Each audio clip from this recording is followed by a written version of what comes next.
Hi everyone, it's Stephen from Valued. Darren's frantically giving me the thumbs up, telling me that we're live. So sorry about that, Daz. I was looking at something else there. As you may know, the Chancellor has just made a big announcement all about the furlough scheme, all about part-time furlough, all about self-employed furlough, the self-employed grant as well. So as we normally do, as soon as the Chancellor makes a big announcement, we do a Facebook Live.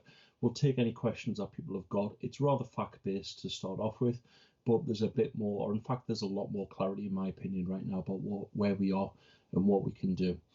Just give me a couple of thumbs up, give me a like, give me a hiya, how you doing?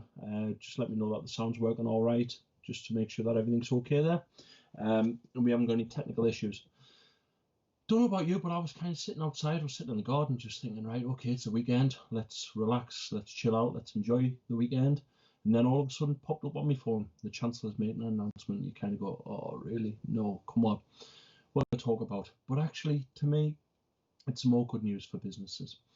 What he's talked about, just off my notes as I'm talking here, what he was talking about was he was talking about changes to the emergency programs that the government has put in place. He's saying that tens of billions has been provided by the government for business owners to help them. Over 1 million businesses have been supported with the furlough scheme. But he's acknowledged, as many of us have as business leaders, that at some point the furlough scheme needs to change. One of the things that we had heard was that it might be industry specific. Different industries might have different changes to the furlough scheme. What's actually happened in reality is he's just changed the furlough scheme in its entirety to every sector. So regardless of whether you're in the hospitality sector, you're in manufacturing, you're in retailer, everybody is exactly the same. Obviously, people have opinions about that, especially regarding the hospitality sector, I would imagine. So we know that the furlough scheme was going to be in place until October. He said that before. He also said was that he expected employers to start to make a contribution, but the employees were still going to get the same level of pay that they were getting, which was a minimum of 80% of their gross wages.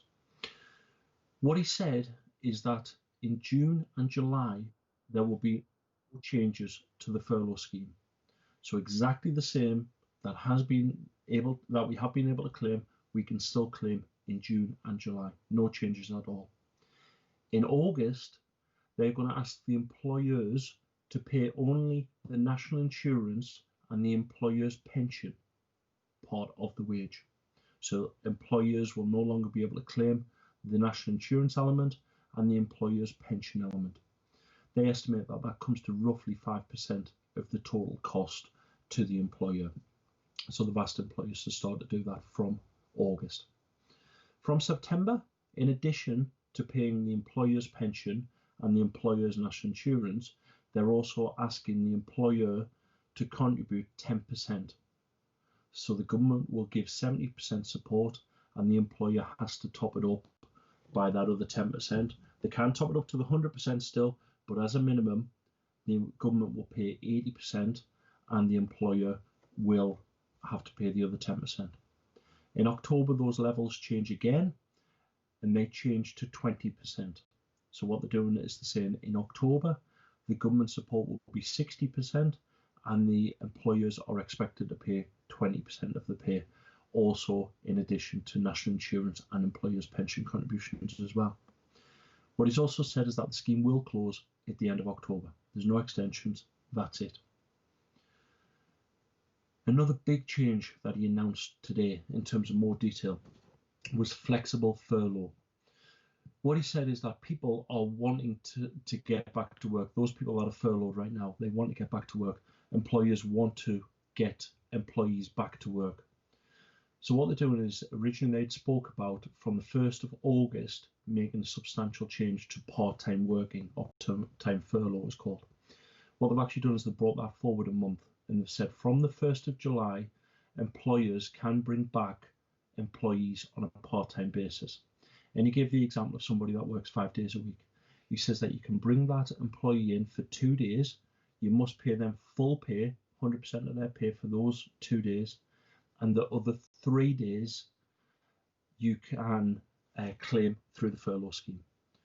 So you're only claiming for the 3 days, but you're actually employing the person and bringing them back to work for the 2 days in that example. What he also has said is that in order to make this change for flexible furlough, they have to close the current scheme by the 30th of June.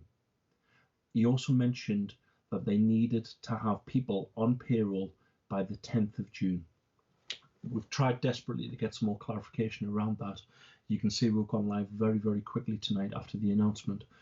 We can't find any additional guidance yet in terms of moving from the old scheme to the new scheme, but that will have consequences to anybody that you were employing after the 10th of June and whether they would be able to be furloughed at a subsequent date. As soon as we know more about that, we will let you know, of course. Another big change that he announced was the self-employed furlough scheme. How many business owners, how many self-employed workers that have been able to claim for their March, April, May payment from the government? Remember, it was up to it was up to 80% of the average 3 years earnings to a maximum of £2,500 a month. The government has extended that scheme. So everybody that is self-employed that still met the original criteria, so that was you were self-employed and you had submitted a tax return up to the 5th of April 2019, you can claim more money from the government. What he said is that there will be another opportunity to claim in August a final grant for 3 months. Instead of it being 80%, he's reducing that to 70%. So instead of being able to get 7,500, the maximum that you're going to be able to claim now is £6,570. So remember, to do that, you have to have already been able to claim for the scheme. So it doesn't include anybody that went self-employed from the 6th of April 2019 onwards. There was a couple of other things that he talked about. He talked about if you don't qualify for furlough, there's other plans, there's other ways you can get support. You can go off to your local council, you can ask your local council for a grant.